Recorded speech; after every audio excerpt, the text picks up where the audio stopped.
Hello everyone, welcome to Avlokan IAS. My name is Satyam Pandey and we are studying Ancient India Crash Course. So far we have covered most of the topics of Ancient India, in which we have covered Mauryan dynasty. After that we were studying about the post-Mauryan period. Today also we are going to study about this post-Mauryan period. As this period is very long and many things are there to be covered in this topic, that is why I am doing it in different parts. One part is already done. If you have not watched that part, please go to the playlist and watch that video. Today we are going to study about this post-Mauryan period further, and let us see about Satavahan dynasty today. So Satavahana dynasty के बारे में पढ़ने से पहले इनके बारे में हमें पता होना चाहिए कि ये जो सातवाहन डायनेस्टी थी, ये उसी टाइम पीरियड में, जिस टाइम पीरियड में मौर्यास का डिक्लाइन होता है और उसके बाद में जो हमें फ्रेगमेंटेशन ऑफ एम्पायर्स देखने को मिलता है, उसी टाइम पीरियड में हमें एक dynasty south part of India में देखने को मिलती है, इंडिया के साउथ वाले हिस्से में, और उसको नाम दिया गया सातवाहन डायनेस्टी। अब सातवाहन डायनेस्टी जो है उसका टाइम पीरियड है 60 BCE टू 225 CE। क्या इसका टाइम पीरियड हमें एज इट इज़ याद होना चाहिए? एग्जाम पॉइंट ऑफ व्यू से आई वुड से प्रीलिम्स के लिए नहीं याद होना चाहिए, बट हमें ये पता होना चाहिए कि this dynasty belongs to the post Mauryan period. Mauryan dynasty के बाद के पीरियड को बिलोंग करती है। Don't get confuse by thinking about it कि ये प्री मौर्यन पीरियड हो सकती है या पोस्ट गुप्ता पीरियड हो सकती है, तो ये कंफ्यूज ना हो, इस चीज़ को लेकर कंफ्यूज ना हो, इसलिए यहाँ पर टाइम मेंशन किया गया है। और इस टाइम फ्रेम को एक बार दिमाग में रखना कि ये पोस्ट मॉडर्न पीरियड की बात हो रही है। ठीक है, तो इस डायनेस्टी के रूलर थे सिमुक, और सिमुक ही इस डायनेस्टी के फाउंडर रूलर थे। तो यही सिमुक फाउंडर थे, और इनके बारे में इससे ज़्यादा अपने को पता नहीं होना चाहिए सिमुक के बारे में कि he was the founder of this dynasty, he was the king and founder of this dynasty. अब सिमुक के बारे में हमें कहाँ पर देखने को मिलता है? नाने घाट इंस्क्रिप्शन है, और एक इस इंस्क्रिप्शन में हमें सिमुक के बारे में पता चलता है। तो बस इतना हमें सिमुक के बारे में पता होना चाहिए, इससे ज़्यादा इनके बारे में जानने की ज़रूरत नहीं है। As Simuk was not the most important king of this dynasty. अब जो सातवाहन डायनेस्टी है, इनको हम अदर वर्ड्स में आंद्राज भी बोलते थे। आंद्राज इनको क्यों बोला जाता था? क्योंकि ये आंध्र प्रदेश वाले रीजन में, जो एट प्रेजेंट आंध्र प्रदेश है, उस वाले रीजन में ये हमको रूल करते हुए नजर आते हैं। ठीक है, नेक्स्ट जो इसके रूलर हैं उनका नाम था सतकर्णी, और सतकर्णी फर्स्ट जो है वो 70 BCE टू 60 BCE तक रूल करते हैं। और इन्होंने क्या किया था? इन्होंने वेस्टर्न पार्ट ऑफ मालवा उसको कैप्चर कर लिया था। और किससे कैप्चर किया था? कॉन्क्योर किया था शुंगास से। तो यहाँ पर जो शुंग डायनेस्टी थी, जो पोस्ट मौर्यन पीरियड में आई थी, मौर्यंस के डिक्लाइन के बाद, जो मैंने बताया था, पुष्यमित्र शुंग ने शुंग डायनेस्टी की स्थापना की थी after killing the last weak ruler of Mauryan dynasty Brihadratha, जिनकी यहाँ पर हत्या करके पुष्यमित्र शुंग ने शुंग डायनेस्टी बनाई थी। और इन्हीं से ही मालवा वाला रीजन कॉन्क्योर कर लिया जाता है, जीत लिया जाता है सतकर्णी के द्वारा। ठीक है, अब इसी टाइम पीरियड को डिस्क्राइब किया गया है एज दक्षिण पथपति, दक्षिण पथपति इन नाने घाट इंस्क्रिप्शन। अब देखो, बार बार एक इंस्क्रिप्शन का नाम आ रहा है जिसका नाम है नाने घाट इंस्क्रिप्शन। तो इन डायनेस्टी, सातवाहन डायनेस्टी से रिलेटेड दो इंस्क्रिप्शन है, ये याद कर लो। एक नासिक इंस्क्रिप्शन है और एक है नाने घाट इंस्क्रिप्शन। ठीक है, ये दो इंस्क्रिप्शन है जो एग्जाम पॉइंट ऑफ व्यू से बहुत इंपॉर्टेंट है, जहां से क्वेश्चन पूछा जा सकता है। ये भी पूछा जा सकता है कि इन इंस्क्रिप्शंस में किन की डिटेल्स मिलती हैं, तो ये भी हमें पूछा जा सकता है हमसे। तो इन दोनों इंस्क्रिप्शंस के बारे में हमें पता होना चाहिए, और दोनों एन से शुरू होते हैं, नाने घाट और नासिक। ठीक है, तो नासिक इंस्क्रिप्शन और नाने घाट इंस्क्रिप्शन में हमें ये पता चलता है कि ये जो सतकर्णी है, इनको किस तरीके से डिस्क्राइब किया गया है? दक्षिण पथपति। तो दक्षिण का जो पथ है, उस पूरे रूल को कब्जा करने वाला, उस पूरे रूट को कब्जा करने वाला, उस पूरे रीजन पे अपना आधिपत्य जमाने वाला जो था, वो थे सतकर्णी, और इसीलिए इनको क्या बोला गया? दक्षिण पथपति। और ये कहाँ पर मेंशन है? नानेघाट इंस्क्रिप्शन में। ठीक है, नेक्स्ट जो इनके रूलर थे इंपॉर्टेंट, उनका नाम है हाला। और हाला यहाँ पर रूल करते हैं फर्स्ट सेंचुरी सीई में। फर्स्ट सेंचुरी सीई में ये रूल करते हैं। इनके बारे में हमें क्या पता होना चाहिए एग्जाम पॉइंट ऑफ व्यू से? हमारे प्रीलिम्स में क्या इंपॉर्टेंट है? तो ये एक बुक है जो इनके द्वारा लिखी गई है, उसके बारे में हमें पता होना चाहिए। इस बुक का नाम है, बहुत ही फेमस बुक है, जिसका नाम है गाथा सतसई। सो गाथा सतसई, या फिर इसका कई जगहों पर, कई टेक्स्ट में इसका जो नाम है, तो गाथा सप्तसती नाम इसका भी लिखा हुआ दिखाई पड़ता है। कलेक्शन ऑफ पोएम्स है, तो इसमें कई सारी पोएम्स इस बुक में लिखी हुई हमें मिलती हैं। तो ये बुक जो है एक सातवाहन रूलर हाला के द्वारा लिखी गई थी। इनके बारे में हमें इतना पता होना चाहिए हाला के बारे में। और ये जो हाला थे ये 17th रूलर थे इस डायनेस्टी के। तो इससे ये पता चलता है हमको कि इस डायनेस्टी में बहुत सारे रूलर्स ने रूल किया है एक लंबे समय तक, क्योंकि टाइम पीरियड आप देख सकते हो यहाँ पर एक बहुत ही लंबा टाइम पीरियड है जिसमें ये रूल करते हुए हम लोगों को पता चल रहे हैं। और 17th रूलर कौन है, हाला, यहाँ पर हमको पता चलते हैं। और हाला is famous for is famous book that is गाथा सप्तसई। तो गाथा सप्तसई बुक किसके द्वारा कंपाइल की गई थी। अब यहाँ पर यूपीएससी कैसे क्वेश्चन पूछता है, तो जब वो क्वेश्चन फ्रेम करता है तो जो स्टेटमेंट डालता है ना, तो उसमें वो इन नामों के साथ खिलवाड़ करता है, थोड़ा सा ना ट्रिकी कर देता है कि ये जो नाम होते हैं ना ये चेंज कर देता है। तो हाला के साथ में कोई दूसरा नाम ऐड कर देगा या गाथा सप्तसई के साथ में दूसरा नाम ऐड कर देगा। तो जब भी कभी इस तरीके का क्वेश्चन आता है तो और स्टेटमेंट में लिखा हो कि ये इसके द्वारा कंपाइल हुआ था या ये इनके कोर्ट में पाए जाते थे या कोर्ट पोइट थे, तो वहां पर थोड़ा सा कॉशियस होना, थोड़ा टाइम देना, सोचना कि क्या स्टेटमेंट सही है या नहीं। मोस्ट ऑफ द केसेस में वो स्टेटमेंट गलत होते हैं, not in every case but in many cases. ठीक है, तो ये ध्यान देना। तो ये एग्जाम पॉइंट ऑफ व्यू से इस तरीके से इंपॉर्टेंट हो जाती है बुक। दो इंस्क्रिप्शन इंपॉर्टेंट हो जाते हैं। देखो, इस डायनेस्टी के बारे में अपने को कुछ कुछ बेसिक चीजें पता होनी चाहिए जो मैंने बता दी, कि जैसे सिमुक ने इस डायनेस्टी को फाउंड किया था, उनके बारे में नाने घाट इंस्क्रिप्शन में लिखा है। सतकर्णी के बारे में भी नाने घाट इंस्क्रिप्शन में लिखा है। फिर हाला है, उन्होंने बुक लिखी है, वो इंपॉर्टेंट। इतना ही एग्जाम के लिए पता होना चाहिए, इससे ज़्यादा इस डायनेस्टी के बारे में हमें एग्जाम पॉइंट ऑफ व्यू से नहीं पता होना चाहिए। अब कुछ और चीज़ें हैं जो हमें पता होनी चाहिए। उसमें मैंने बताया कि नासिक और नाने घाट इंस्क्रिप्शन। अब आगे देखते हैं कि इस डायनेस्टी में हमें और भी बहुत सारी चीज़ें हैं जो हमें पता होनी चाहिए।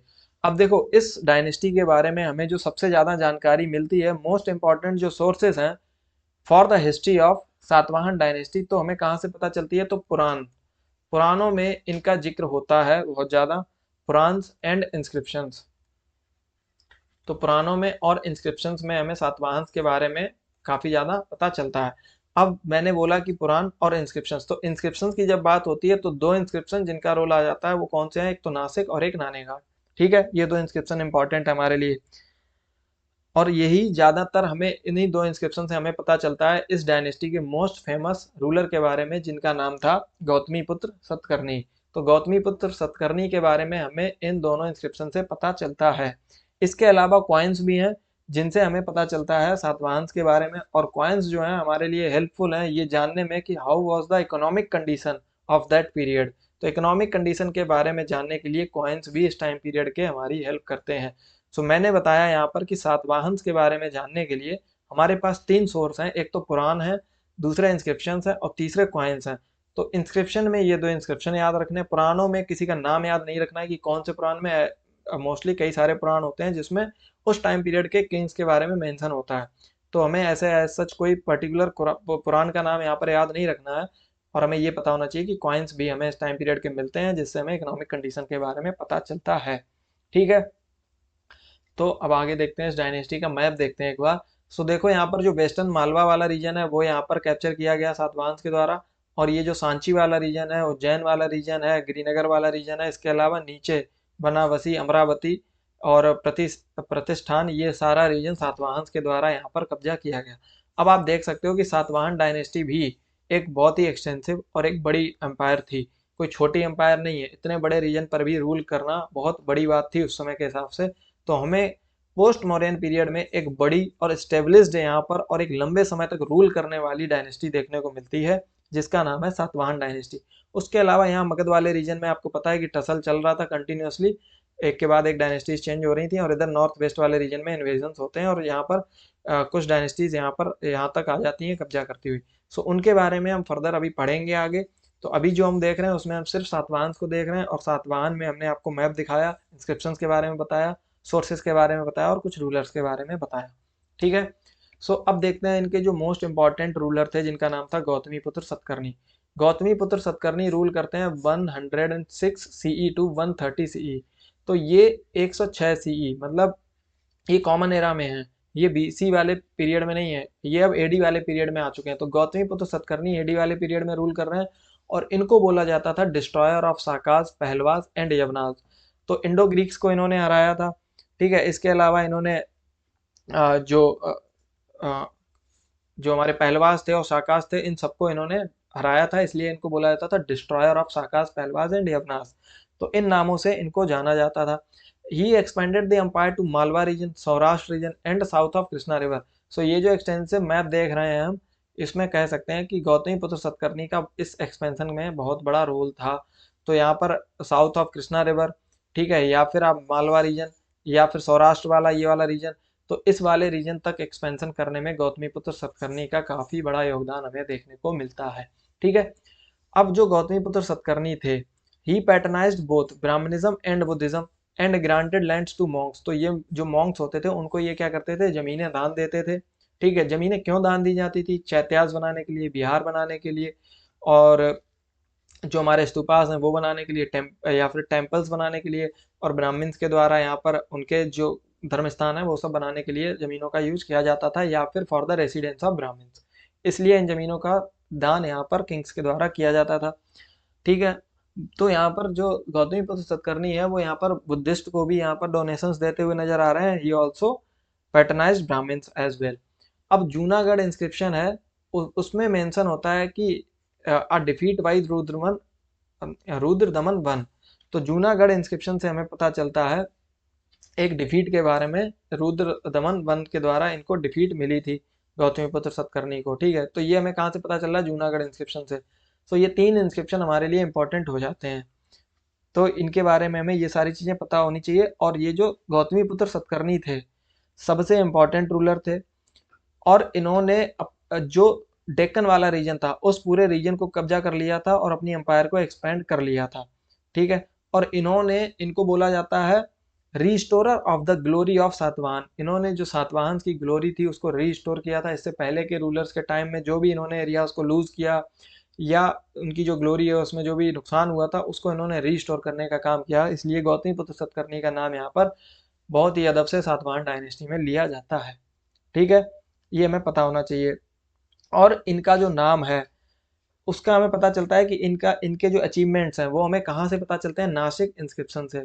नासिक इंस्क्रिप्शन से हमें इनके अचीवमेंट्स के बारे में पता चलता है, गौतमीपुत्र सतकर्णी के बारे में। और जो किसके द्वारा यहाँ पर इंस्क्रिप्शन लगवाया गया था, या ये इंस्क्रिप्शन तैयार करवाया गया था, ये करवाया गया था इनकी माता श्री के द्वारा, इनकी मदर के द्वारा, जिनका नाम था गौतमी बालासरी। गौतमी बालासरी। सो अब क्या इनका नाम याद रखना है, इनकी माता का नाम याद रखना नहीं याद रखना एग्जाम पॉइंट ऑफ व्यू से, बस इतना पता होना चाहिए कि जो गौतमी पुत्र सतकर्णी थे, उनकी माता ने ये इंस्क्रिप्शन यहाँ पर बनवाया था। ठीक है, अब हमें ये पता होना चाहिए कि गौतमी बालाश्री इनका माता का नाम था। तो ये जो सातवाहन डायनेस्टी के रूलर्स थे, ये अपनी माँ का नाम अपने नाम के साथ में यूज करते थे, जैसा कि हम गौतमी पुत्र में देख सकते हैं। गौतमी के पुत्र हैं सतकर्णी, तो रूलर का नाम सतकर्णी है, और पुत्र किनके हैं, गौतमी के, क्योंकि उनकी माता का नाम है गौतमी बालाश्री। ठीक है, तो इतनी बातें हमें इनके बारे में पता होनी चाहिए। और इसके अलावा ये भी पता होना चाहिए कि नवल पावर भी इस टाइम पे और मैरीटाइम ट्रेड सातवाहन के टाइम पर काफ़ी होता था, तो इनके पास नेवी की पावर भी थी। अब ये हमें कहाँ से पता चलता है, तो ये हमें एक कॉइन है जहाँ पर हमें शिप देखने को मिलती है उस कॉइन पर। तो इससे हम अंदाज़ा लगाते हैं कि इस समय कुछ नवल स्ट्रेंथ भी इनके पास होगी, जिसकी हम अभी आपको पिक्चर भी आगे दिखाएंगे। ठीक है, तो जो अब देखो सातवाहन जो डायनेस्टी थी, ये it was entirely based upon the shastras. तो जो शास्त्र होते थे ना उस समय के, तो उन पे बेस्ड ये डायनेस्टी हुआ करती थी, और ये शास्त्रों द्वारा जो भी इंस्ट्रक्शंस दिए जाते थे उनको ये फॉलो करने का काम करते थे। क्यों, अब देखो शास्त्रों में जिस तरीके के वर्णन या जिस तरीके के वर्ड्स यूज होते थे, उन्हीं को ही ये यूज करते थे। अब सातवाहन डायनेस्टी के रूलर को यहाँ पर राजन बोला जाता था। जो रूलर होता था उसको हम क्या बोलते थे, राजन। तो सातवाहन डायनेस्टी के रूलर को बोला जा रहा है राजन। इसके अलावा हमें प्रिंसेस होते थे इस डायनेस्टी में। तो जो प्रिंसेस हुआ करते थे, इनको बोला जाता था राजाज। तो इनको राजा बोला जाता था। ठीक है, अब इनका नाम भी क्वाइंस पर इंस्क्राइब किया जाता था, चाहे प्रिंस हो या राजा हो, इनके नाम भी यहाँ पर क्वाइंस पर इंस्क्राइब किए जाते थे। ठीक है, इसके अलावा महारथी हुआ करते थे, जिनके पास बहुत ही पावर हुआ करती थी, जो इनको हेल्प किया करते थे। और इनके साथ में ये रूलिंग फैमिली के साथ में रिलेशन स्टेब्लिश करने में वो लोग माहिर थे, जो महारथीज हुआ करते थे, मतलब पावरफुल पीपल होते थे उस समय के, जिनके पावरफुल रूलर्स वगैरह के साथ में कनेक्शंस होते थे, मैरिटल रिलेशंस होते थे, वो सब हुआ करते। महासेनापति हुआ करते थे, जो इनको मिलिट्री स्ट्रेंथ प्रोवाइड करने में हेल्प करते थे। तो इस तरीके से कुछ टर्मिनोलॉजीज यूज होती थी सातवाहन डायनेस्टी में। अब इनके फीचर्स में अगर हम देखें तो ये धर्म के आधार पर चलने वाली डायनेस्टी थी, ठीक है, और धर्म शास्त्रों को ये फॉलो किया करते थे, ठीक है। अब ये हमें पता चलता है, अब ये जो राजाओं के नाम है उसमें भी हमें पता चलता है कि डिवाइन किंग से मैं बिलीव करते थे। जैसे आप देखते हो कि राजाओं के नाम के आगे वशिष्ठ पुत्र, तो इस तरीके से जो वर्ड्स यूज हो रहे हैं, वैसे यहाँ पर तो ज्यादातर आपको जो इनके नाम होंगे, जो मेन नाम इनके मेन नेम्स हुआ करते थे उसमें ये अपनी मदर्स का नाम यूज करते थे, लेकिन कई जगहों पर जो टाइटल्स राजा लेते थे वो इस तरीके के टाइटल होते थे जिसमें ये हमें पता चलता है कि वो डिवाइन किंगशिप की थ्योरी में बिलीव करते थे। जैसे हम देखते हैं देवपुत्र हो गया या देव नाम पिय, जो हमें दूसरी डायनेस्टीज में देखने को मिलते हैं कुषाण वगैरह में, तो वो उस तरीके के टाइटल्स ये भी लिया करते थे। क्या हमें कोई टाइटल याद रखना है? बिल्कुल नहीं। इस डायनेस्टी का कोई टाइटल याद रखना नहीं, हमें बस इस डायनेस्टी में एक रूलर के बारे में पता होना चाहिए, वो है गौतमीपुत्र सतकर्णी, बस। इसके अलावा रूलर्स के नाम नहीं याद रखने हैं, क्योंकि सतकर्णी या पुलामई या वशिष्ठ पुत्र इस तरीके के जितने भी नाम है ये सातवाहन डायनेस्टी से बिलोंग करते हैं, ये याद रखो। और एग्जाम में इस तरीके के क्वेश्चंस नहीं पूछे जाते हैं, बट गौतमीपुत्र सतकर्णी से रिलेटेड क्वेश्चन बिल्कुल पूछा जाएगा। अगर इस डायनेस्टी पर क्वेश्चन आएगा तो मोस्टली चांसेस हैं 90% की गौतमीपुत्र सतकर्णी से रिलेटेड ही क्वेश्चन होगा, ठीक है। और या फिर इस समय के इंस्क्रिप्शन और इन सब चीज़ों के बारे में, सोर्सेज के बारे में क्वेश्चन पूछा जाएगा। तो ये हमने देखा। अब इनका जो किंगडम किस तरीके से डिवाइड होती थी, किंगडम को दो डिस्ट्रिक्ट्स में डिवाइड किया जाता था, और इस समय के जो डिस्ट्रिक्ट्स होते थे उनको हम क्या बोलते थे? आहारा। सो आहारा क्या कहलाते थे? डिस्ट्रिक्ट्स। सातवाहन डायनेस्टी के जो आहार, इनको हम डिस्ट्रिक्ट्स बोला करते थे, ठीक है। अब इनके कुछ ऑफिशियल्स होते थे जो इन डिस्ट्रिक्ट्स पे रूल करते थे, जिनको हम अमात्यास बोलते थे या महामात्रास बोलते थे, ठीक है। और जो मॉडर्न टाइम्स में भी इन्हीं नामों से उनको यूज किया जाता था, अमात्यास या महामात्यास, ठीक है। तो इसमें कोई कंफ्यूजन नहीं होनी चाहिए। क्या ये इतना ज्यादा इंपॉर्टेंट है? तो ये सारी टर्मिनोलॉजी इतनी इंपॉर्टेंट नहीं है, बस बेसिक आइडिया होना चाहिए कि जो टर्मिनोलॉजीज मॉडर्न के टाइम पर यूज होती थी वही इनके टाइम पर भी यूज होती थी। तो इस समय में हमें मिलिट्री की स्ट्रेंथ देखने को मिलती है, कुछ कुछ फ्यूडल एलिमेंट्स भी देखने को मिलते हैं। फ्यूडल एलिमेंट्स बेसिकली ऐसी सोसाइटी जिसमें जमीन या फिर लैंड्स का सबसे ज्यादा रोल हो, और लैंड बेस्ड जो इकोनॉमी होती है उसको हम फ्यूडल इकोनॉमी बोलते हैं। तो फ्यूडल एलिमेंट्स हमें यहाँ पर देखने को मिलते हैं। जहाँ पर फ्यूडल एलिमेंट्स होंगे वहां पर फ्यूडल लॉर्ड्स होंगे, मतलब एक तरीके के जमीनों के माफिया टाइप के लोग, जिनके पास बहुत एक्सटेंसिव जमीनें होती थी और उनके हाथ में पावर होती थी। जिसके पास में जमीनें उसके हाथ में पावर होती थी, ठीक है। तो फ्यूडल एलिमेंट्स इस डायनेस्टी में हमें कुछ कुछ देखने को मिलते हैं, ठीक है। इनके एडमिनिस्ट्रेशन में भी हमें कुछ इस तरीके के फीचर्स देखने को मिलते हैं। तो इस समय का जो टैक्स स्ट्रक्चर था वो किस तरीके से टैक्स वसूला जाता था? एग्रीकल्चर और ट्रेड से ये लोग टैक्स वसूलते थे। चलो उससे पहले हम समझते हैं इनके कुछ बाकी के रूलर्स के बारे में। गौतमीपुत्र के बारे में हमने कुछ बेसिक चीजें देखी कि जूनागढ़ इंस्क्रिप्शन से हमें पता चलता है कि रुद्रदमन द्वारा इनको हराया गया था। कृष्णा रिवर के साउथ में इन्होंने एक्सटेंशन किया। नासिक इंस्क्रिप्शन से हमें इनके बारे में पता चलता है, और नासिक इंस्क्रिप्शन है वो किसके द्वारा यहाँ पर तैयार कराया गया था? वो कराया गया था गौतमी बालासरी। और गौतमी बालासरी कौन है? वो गौतमीपुत्र सतकर्णी की मदर है, ठीक। नेक्स्ट रूलर है वशिष्ठ पुत्र पुलामई। सो अब आप टाइम पीरियड देखो, गौतमीपुत्र सतकर्णी के बाद जो नेक्स्ट रूलर है वो गौतमी वशिष्ठ पुत्र पुलामई है। और पुलामई ने क्या किया? अंपायर को और ज्यादा, अंपायर को एक्सटेंड करने का काम किया। Extended the empire to the mouth of the Krishna river. Krishna river के माउथ तक अंपायर को यहाँ पर एक्सटेंड करने का काम किया, ठीक है। Famous for repairing the Amravati stupa. तो अमरावती स्तूपा को इन्होंने रिपेयर किया था। बस ये एक फैक्ट याद रखना है इनके बारे में, वशिष्ठ पुत्र पुलामई ने अमरावती स्तूपा को रिपेयर किया था, बस इतना याद रख लेना इनके बारे में, वशिष्ठ पुत्र के बारे में। बाकी फैक्ट्स गौतमीपुत्र के बारे में, फाउंडर कौन थे उनका नाम याद रख लेना, बस। नेक्स्ट है यज्ञ Shri Satakarni. Yajna Shri Satakarni was the last great ruler of Satavahana. Last ruler नहीं, last great ruler of Satavahana dynasty, ठीक है। उन्होंने कॉन्क्योर किया कोंकण रीजन, गोवा वाला region, Malwa region from the Shaka rulers. तो इनसे बीच बीच में क्या है, इनके रीजन्स को भी दूसरी डायनेस्टीज कैप्चर कर लेती थी, तो इन्हीं के ही दूसरे रूलर्स अपनी उसी जमीनों को बार बार उनको रिकॉन्क्योर करने का काम किया करते थे। तो उसी सबका बार बार हमें डिस्क्रिप्शन में देखने को मिलेगा। तो बेसिकली मैप जो है वो इनका आइडियल मैप यही है। इतने ही रीजन तक इनका एक्सटेंशन था। इन्हीं रीजन्स को ये कभी गवा देते थे, कभी उसको रिकैप्चर कर लेते थे। इन्हीं रीजन्स में इनके कभी जो एडमिनिस्ट्रेशन फेलियर की वजह से या मिलिट्री स्ट्रेंथ वीक होने की वजह से ये लूज कर देते थे, और इनके दूसरे रूलर आके उसी को ही फिर से कब्जा कर लेते थे। तो इनका जो मैप है वो इतने ही रीजन में हमें देखने को मिलता है in south of India, and Ujjain के नॉर्थ में भी हमें इनका कुछ पार्ट में एक्सटेंशन देखने को मिलता है। ठीक है, अब देखो अमरावती स्कूल ऑफ आर्ट के बारे में देखते हैं। अमरावती स्कूल ऑफ आर्ट जो है ना वो भी इसी टाइम पीरियड को बिलोंग करती है। अमरावती स्कूल ऑफ आर्ट है, ये आंध्र प्रदेश वाले रीजन को बिलोंग करती है। स्कूल ये जो आर्ट फॉर्म डेवलप होती है आंध्र प्रदेश वाले रीजन में। This art form developed indigenously with a strong Buddhist influence. इस आर्ट फॉर्म पर भी हमें किसका इन्फ्लुएंस देखने को मिलता है? बुद्धिज्म का। और this art form completely indigenously developed art form थी। ठीक है, इसमें हमको नैरेटिव आर्ट देखने को मिलती है, स्कल्पचर्स देखने को मिलते हैं जो डिपिक्ट करते हैं स्टोरीज रिलेटेड टू बुद्धा, जैसे जातक टेल्स वगैरह हो गई, लिखा भी है जातक टेल्स हो गई, लाइफ ऑफ बुद्धा, और बुद्धा के जो पूर्व जन्म थे उन सब के बारे में हमें स्टोरीज पता चलती हैं थ्रू स्कल्पचर्स, जो कि नैरेटिव आर्ट हुआ करती थी। स्कल्पचर्स के थ्रू नैरेट की जाती थी स्टोरीज। अब यहाँ पर याद क्या रखना है अमरावती स्कूल आर्ट के बारे में, हमें याद क्या रखना है? याद ये रखना है कि इस टाइम पीरियड पर जो पत्थर यूज होता था it was white marble. White marble use होता था इस टाइम पीरियड में, was often used in sculptures. तो स्कल्पचर्स में व्हाइट मार्बल यूज होता था अमरावती स्कूल ऑफ आर्ट में। ठीक है, ये याद रखना। जब हम दूसरे आर्ट फॉर्म्स के साथ इनका कंपैरिजन करेंगे, गांधार या मथुरा आर्ट होगी, तब फिर हम इनके बारे में और बताएंगे। लेकिन अभी बस ये याद रख लो कि अमरावती स्कूल ऑफ आर्ट में जो मार्बल यूज होता था वो व्हाइट कलर का होता था। अमरावती स्तूपा जो है वो कब बना था? 3rd सेंचुरी BCE में बना था। बाद में इसका एक्सपेंशन किया गया सातवाहन के द्वारा। सातवाहन के द्वारा इनका एक्सपेंशन होता है और इनके यूनिक रिलीफ स्तूपा स्कल्पचर्स इनको जो है बुद्ध की लाइफ के बारे में डिपिक्शन करते हैं। बहुत सारी चीज़ों को, बुद्ध की लाइफ को यहाँ पर शोकेस करते हैं। रॉक कट आर्किटेक्चर भी डेवलप होता है सातवाहन के टाइम पर, और सातवाहनों ने रॉक कट केव्स को भी पैटर्नाइज किया था, जैसे कि कार्ले केव्स। और ये सब हमारे लिए तब इम्पोर्टेंट हो जाता है जब हम आर्ट एंड कल्चर पढ़ेंगे।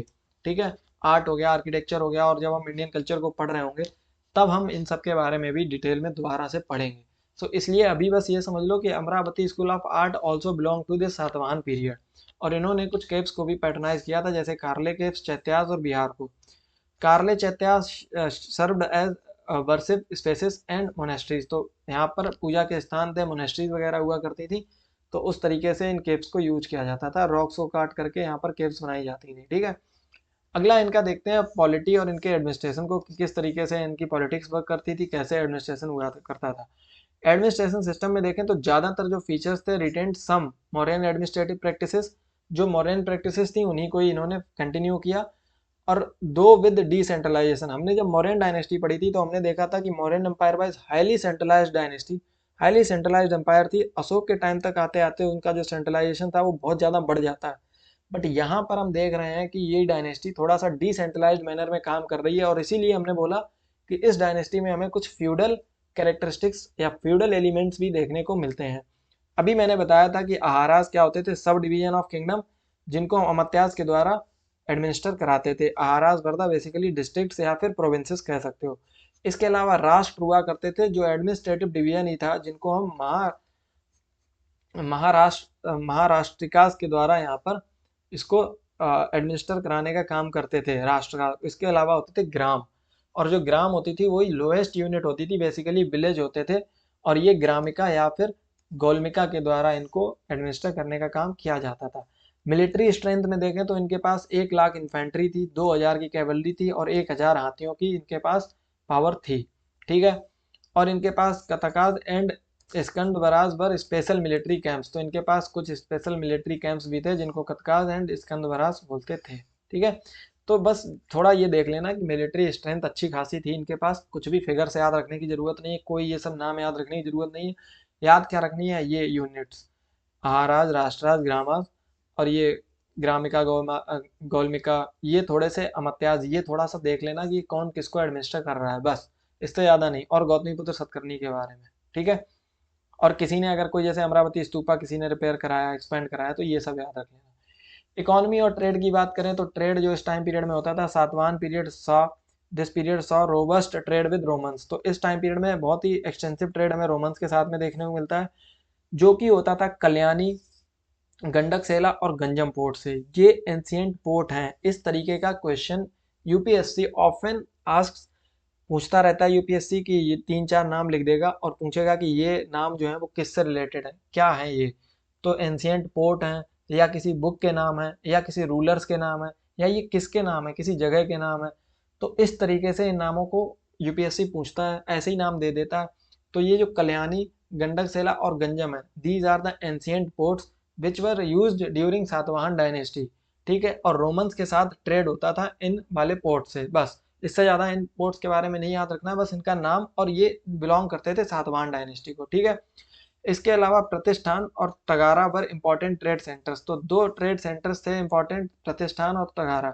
तो इस मैप में अगर आप देखो तो यहाँ पर ये प्रतिष्ठान आपको देखने को मिल जाएगा। ठीक है, तगारा कहाँ पे था, एग्जैक्ट लोकेशन किसी की याद रखने की जरूरत है नहीं। ठीक, यहाँ से सातवाहन डायनेस्टी से ये कॉटन को एक्सपोर्ट करते थे और एग्रीकल्चरल प्रोडक्ट्स इंपोर्ट होते थे, एक्सपोर्ट होते थे। एग्रीकल्चरल प्रोडक्ट्स एक्सपोर्ट होते थे और कॉटन को एक्सपोर्ट किया जाता था। इंपोर्ट क्या करते थे, वाइन को इंपोर्ट किया जाता था, कपड़ों को इंपोर्ट किया जाता था, ग्लास को इंपोर्ट किया जाता था, स्वीट को इंपोर्ट किया जाता था, स्वीट क्लोवर वगैरह ये सब इंपोर्ट किया जाता था। ठीक है, क्या ये एग्जैक्टली याद रखना है कि क्या क्या इंपोर्ट होता था, नहीं याद रखना है। ठीक है, इतने ज़्यादा फैक्ट हो जाएंगे कि आप याद नहीं रख पाओगे, तो इतना ज़्यादा डिटेल्स में घुसने की ज़रूरत नहीं है। बस एग्ज़ाम के लिए हमारा एक रफ में आइडिया होना चाहिए, इसलिए हमने इन चीज़ों को यहाँ पर आपके लिए लेकर आए हैं कि सारी चीज़ें आपके लिए कवर हो, कुछ भी छूटे ना। आपको ये नहीं, ये जो फियर ऑफ मिसिंग आउट है ना, फोमो है, उसको दूर करने की कोशिश पूरी तरीके से यहाँ पर हम लोग कर रहे हैं। ये लोग एक्सपोर्ट क्या करते थे, कॉटन और एग्रीकल्चरल प्रोडक्ट। कॉइन्स में अगर देखा जाए तो इन्होंने कई सारी वैरायटी के कॉइन्स को इंट्रोड्यूस किया था, जिसमें potin coin, copper coin, bronze coin, इन सबको यहाँ पर इन्होंने इंट्रोड्यूस किया था। सातवाहन के जो कॉइन होते थे वहाँ पर हमें, उन पर हमें एलिफेंट्स देखने को मिलते हैं, बेसिकली एनिमल्स देखने को मिलते हैं, elephants, horses, lines and the Ujjain cross.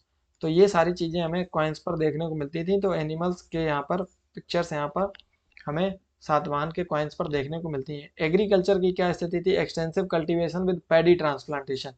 तो पैडी यहाँ पर राइस कल्टीवेशन होता था, और जो ट्रांसप्लांटेशन का सिस्टम है वो उस समय भी यूज होता था, जो कि आज भी होता है। Satavahana were known for cotton production. तो ये वाला जो रीजन ही है, सौराष्ट्र वाला रीजन, कॉटन प्रोडक्शन के लिए आज भी जाना जाता है, और आंध्रा वाला रीजन भी। तो इस पूरे रीजन में, ये आंध्र में, तो they were known for their cotton production. तो कॉटन प्रोडक्शन के लिए जाने भी जाते थे, एंड कॉटन का एक्सपोर्ट करने के लिए भी ये लोग जाने जाते थे। तो जिस चीज़ का प्रोडक्शन होगा, सरप्लस होगा, उसी का ट्रेड होगा और उसी का एक्सपोर्ट होगा। ठीक है, इतना हमें इनके बारे में पता चल गया। अब देखो, जो नाने घाट इंस्क्रिप्शन की बात हो रही थी, तो ये रहा नाने घाट इंस्क्रिप्शन। अब नाने घाट इंस्क्रिप्शन में हमें इनके जो रूलर्स हैं, जैसे सिमुक हो गए, या फिर जो गौतमीपुत्र सतकर्णी है, इनके जो रूलर्स हैं उनके बारे में हमें इन इंस्क्रिप्शन से पता चलता है। ठीक है, नाने घाट इंस्क्रिप्शन से हमें सातवाहन रूलर्स के बारे में ये पता चलता है। दूसरा जो इंस्क्रिप्शन मैंने बताया था, शिप कॉइन पता चलता है। सातवाहन का एक कॉइन था जिसपे आप देखोगे ये नाव देखने को मिल रही है हमें, ये शिप देखने को मिल रही है।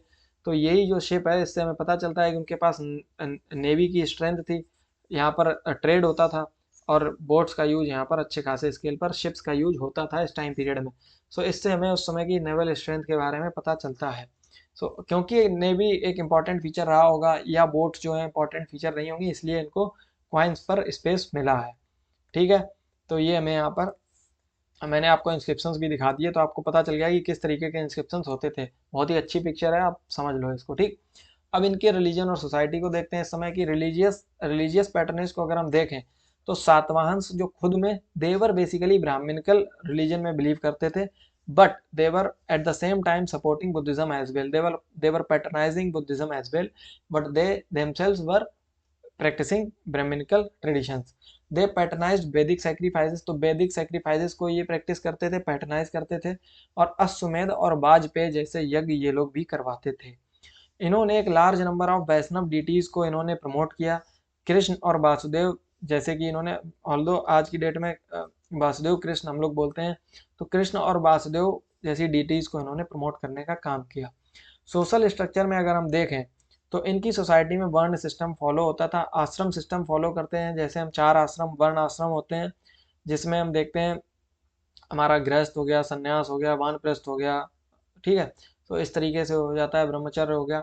तो ये जो आश्रम है, जिनका यहाँ पर पालन किया जाता था इनके सातवाहन के पीरियड में। मर्चेंट्स देखने को मिलते हैं, आर्टिजन्स देखते हैं, जो कि सोसाइटी में एक सिग्निफिकेंट रोल प्ले करते हैं। मर्चेंट्स हैं, आर्टिजन्स हैं, सोसाइटी में एक बड़ा रोल ये लोग भी प्ले करते थे। वुमेन की पोजीशन जो है कंपैरेटिवली बेटर थी कंपैरेटिवली बेटर क्यों बोल रहे हैं यहाँ पर, कंपैरेटिवली वर्ड क्यों यूज हुआ है, क्योंकि हम कंपेयर कर रहे हैं कहाँ से, मगध, मौर्यन और इन सारे लोगों से। तो उन सब लोगों के कंपैरिजन में वुमेन की पोजीशन साउथ ऑफ इंडिया में, आंध्राज वाले रीजन में और सातवाहन डायनेस्टी में काफ़ी बेटर थी। Royal lineage sometimes followed a matrilineal system. तो रॉयल लीनियज में कई बार मैट्रिलिनियर सिस्टम को फॉलो किया जाता था, ठीक है। तो यहाँ पर मैट्रिमोनियल अलायंसेस भी हुआ करते थे और हर तरीके से ये लोग भी जो रॉयल स्ट्रक्चर था उसको फॉलो करते थे। फिर हम देखेंगे कि इस डायनेस्टी के बारे में हमें इससे ज़्यादा डिटेल्स क्या जानने की ज़रूरत है, नहीं। तो अब देखो बहुत सारे इंस्क्रिप्शंस में हमें ये पता चलता है कि Satavahana ruler mention the name of their mothers rather than those of their fathers. आप ज़्यादातर डायनेस्टीज में ये देखोगे कि रूलर्स अपने पिता का नाम यूज करते हैं, बट सातवाहन डायनेस्टी के जो रूलर्स थे they used to mention the mother name, their name of their mothers, ठीक है। अब इससे होता क्या है, जबकि धर्मशास्त्र इसकी बात नहीं करते हैं। धर्मशास्त्र किसकी बात करते हैं धर्मशास्त्र में पिता के नाम को एक्वायर करने की बात होती है कि जब कोई महिला विवाहित होकर या शादी के बाद अपने घर जाती है, ससुराल में जाती है, तो वहां पर उसका जो पति का नाम होता है उसको वो धारण करती है, उसका टाइटल धारण करती है। बट यहाँ पर इसको इसके विपरीत जाते हुए हमें सातवांश दिखाई पड़ते हैं, ठीक है। सो ये एक इनका स्पेशल फीचर था। तो जो ब्राह्मणिकल टेक्स्ट के द्वारा यहाँ पर जो रूल्स लिखे गए थे ना, उनको ये फॉलो नहीं करते थे। ये हमें क्यों पता चल रहा है, क्योंकि ये अपनी माता का नाम अपने नाम के आगे मेंशन कर रहे हैं। और बुद्धिस्ट ट्रेडिशंस को भी ये कुछ हद तक ही फॉलो करते थे, मतलब बहुत ज़्यादा कुछ फॉलो नहीं करते थे। कुछ इन्फ्लुएंस था सोसाइटी में बुद्धिस्ट ट्रेडिशंस का भी। और जो आर्टिजन्स होते थे वो अपने नाम के आगे अपना ऑक्यूपेशन लगाते थे, जैसे आप देख लो लोहार हैं, या फिर जो लकड़ी का काम करते हैं या सोने का काम करते हैं या मेटल का काम करते हैं, तो वो सब अपने नाम के आगे ऑक्यूपेशन लगाते थे, ना कि जातियों का यहाँ पर यूज होता था। तो ये सारी चीज़ें हमने देखी। कुछ पोर्ट्स के बारे में बताया, कल्याण पोर्ट है, और जो हमने गंजम पोर्ट देखा, ये सारे पोर्ट हैं हमारे लिए इंपॉर्टेंट हो जाते हैं। सो इस तरीके से हमें इन सब चीज़ों के बारे में पता होना चाहिए। और जो कल्याण पोर्ट है वो वेस्टर्न डेक्कन में लोकेटेड है। तो इतनी सारी चीज़ें हमें पता होनी चाहिए सातवाहन डायनेस्टी के बारे में। अब हम देखते हैं कि डिक्लाइन के बारे में सातवाहन डायनेस्टी के। अब इसमें एक चीज़ ये भी पता होनी चाहिए कि पुलामवी फोर एक रूलर थे। पुलामवी फोर ये कंसीडर किए जाते हैं, is considered as the last king of Satavahana line. तो सातवाहन डायनेस्टी के लास्ट किंग इनको कंसीडर किया जाता है, ठीक है। बहुत सारे रूलर्स थे, सबके बारे में सारी डिटेल्स नहीं है। After Yajna Shri Satakarni weak rulers could not maintain the empire. हर बार वही कहानी होती है हर डायनेस्टी में। हर डायनेस्टी के डिक्लाइन में एक सिमिलर कहानी होती है कि स्ट्रांग रूलर के जो सक्सेसर होते हैं वो वीक होते हैं और वो उस अंपायर को मेंटेन नहीं कर पाते हैं, और धीरे धीरे जो वास्ट अंपायर होती है वो डिवाइड हो जाती है स्मॉलर किंगडम्स में, और जो सेंट्रल कंट्रोल होता है वो वीक हो जाता है, सेंट्रल अथॉरिटी कमजोर हो जाती है और कई सारी नई अंपायर्स इमर्ज हो जाती हैं। Feudatories rose in power due to loss of central control. जैसे ही सेंट्रल कंट्रोल कमजोर होगा तो जो रीजनल एरियाज में जो लोग स्ट्रांग होंगे वो अपने आप को इंडिपेंडेंट डिक्लेयर करके छोटी छोटी अपनी एम्पायर्स बना लेते हैं। Satavahana dynasty was eventually succeeded by Ikshvaku dynasty. Satavahana dynasty के बाद इनको इस रीजन को किसके द्वारा सक्सीड किया गया, इक्ष्वाकुस के द्वारा इस रीजन को कैप्चर कर लिया गया। और फिर जो नेक्स्ट डायनेस्टी थी वो इस रीजन में इक्ष्वाकु डायनेस्टी थी। इस तरीके से हमने सातवाहन डायनेस्टी के बारे में डिटेल में सारी चीज़ें कवर कर ली हैं। तो इससे हमें पोस्ट मौर्यन पीरियड के मगध वाले रीजन और पाटलिपुत्र वाले रीजन के बारे में पता चल गया, साउथ वाले जो कि हमने लास्ट क्लास में कवर किया था। अब हमें साउथ ऑफ इंडिया वाले रीजन के मैप के बारे में पता चल गया कि वहाँ पर सातवाहन्स थे। अब इसके बाद जो हमारी क्लास होगी उसमें हम नॉर्थ वेस्ट वाला पार्ट देंगे कि जहाँ पर हमें कई सारे इन्वेजन्स देखने को मिलेंगे, भाई इंडो ग्रीक्स, शाकाज, पार्थियंस और कुषाण। उन सब के बारे में हम नेक्स्ट क्लास में पढ़ेंगे। तब तक के लिए जुड़े रहो और इस वीडियो को अच्छे से देखो, और जो पुरानी वीडियोस हैं उनको भी देखो। कोई डाउट हो तो उनको कमेंट में लिख के बताओ, सारे डाउट्स आपके सॉल्व किए जाएंगे। Thank you.